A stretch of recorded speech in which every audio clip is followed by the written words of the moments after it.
ఎందుకు ఈ రోజున బంధవ్యాలు విడిపోతున్నాయి? భార్యాభర్తల మధ్యలో అనుమానాలు, ఒకరి మీద ఒకరి నమ్మకం లేకపోవడం, తల్లిదండ్రులు కారణమవుతున్నారా? మన ప్రభువుని రక్షణ యేసుక్రీస్తు నామమున మీ అందరికీ కూడా వందనాలు తెలియజేస్తున్నాను.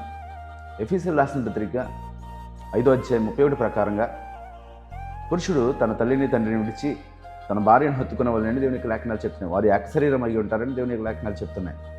తల్లిదండ్రుల యొక్క బంధం పవిత్రమైనదే, కానీ ఎప్పుడైతే వివాహం జరుగుతుందో వారు ఒకరి పట్ల ఒకరికి విశ్వాసం, ఒకరి పట్ల ఒకరికి నమ్మకం కలిగి ఉన్నప్పుడే ఆ యొక్క బంధము నిలబడుతుంది. ఈరోజున 1 కొరింథీయులకు రాసిన పత్రిక 13వ అధ్యాయం 7 ప్రకారంగా వారి పట్ల ఒకరి పట్ల ఒకరికి నమ్మకం ఉండాలి. భార్యాభర్తలు అనేటి వారు అన్నింటినీ భరించేవారుగా ఉండాలి. వారి కష్టంలో, వారి నష్టంలో భార్యను భరించేవారుగా ఉండాలి, భర్తను భరించేవారుగా ఉండాలి. అలా ఉండగలిగినప్పుడే వారి పట్ల ఒకరి పట్ల ఒకరికి విశ్వాసం ఉన్నట్లు. ఈరోజున కష్టం రాగానే వదిలి వెళ్ళిపోవటం కాదు, నష్టం రాగానే వదిలి వెళ్ళిపోవటం కాదు. ఈరోజున కష్టంలోనూ నష్టంలోనూ నిలబడగలిగినప్పుడే నిజంగా బంధవ్యాలు నిలబడతాయి. ఈరోజుల్లో నష్టాల్లోనే లేకపోతే కష్టంలోనూ భార్యను విడిచిపెట్టేసేవారు ఉన్నారు, భర్తను విడిచిపెట్టేసేవారు చాలామంది ఉన్నారు. అయితే అలా విడిచిపెట్టకుండా ఉండటమే విశ్వాసము, నమ్మకము. అన్నిటినీ నమ్మేవారిగా ఉండాలి. భార్యను నమ్మేవారుగా ఉండాలి, భర్తను నమ్మేవారుగా ఉండాలి. చాలా విషయాలు మనం చూస్తున్నాం. నమ్మకం లేకపోవడం, అనుమానాలు ఈరోజున తావిస్తున్నాయి. చాలా విషయాల్లో విడిపోవడానికి వారి మధ్యలో అనుమానాలే కారణం. ఒకరి మీద ఒకరు నమ్మకం లేకపోవడం. అన్నింటినీ మీ భర్త మాటను మీరు నమ్ముతున్నారు, మీ భార్య మాటను మీరు నమ్ముతున్నారు. ఆ నమ్మకం మీకుందా? ఒకరి పట్ల ఒకరు నమ్మకం ఉన్నప్పుడే ఆ బంధం మీద నిలబడుతుంది.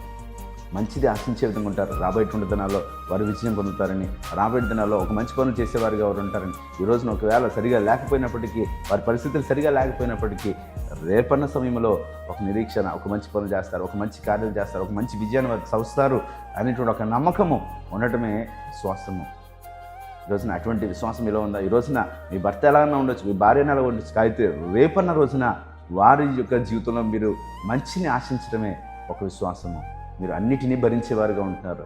భార్య యొక్క కష్టంలోనూ వ్యాధులను మీరు భరించేవారుగా ఉన్నారు. అలా భరించగలిగినప్పుడు ఒకరి పట్ల ఒకరికి నమ్మకం ఉంటుంది. వారు ఎంత మాత్రం కూడా ఒక వ్యాధులు విడిచిపెట్టేసేవారుగా కాకుండా, కష్టంలో విడిచిపెట్టేసేవారుగా కాకుండా, నష్టంలో విడిచిపెట్టేసేవారుగా కాకుండా వారికి ఒక నమ్మకము మీరు కలిగించగలుగుతున్నారా? మీ కుటుంబాల్లో ఒకరి పట్ల ఒకరికి నమ్మకం ఉందా? ఒకరి పట్ల ఒకరికి విశ్వాసం ఉందా? ఈరోజు దేవుడు అలా ఉన్నటువంటి కుటుంబాలను ఖచ్చితంగా దేవుడు దీవిస్తాడు. దేవుడు మిమ్మల్ని అందరినీ కూడా ఇలా ఉన్నటువంటి కుటుంబాలన్నింటినీ కూడా దేవుడు దీవించునుగాక. రేపటి కాల సమయంలో మరొక అంశం మనం మాట్లాడుకుందాం. లైక్ చేయండి, ఫాలో చేయండి, సబ్స్క్రైబ్ చేయండి. Praise the lord.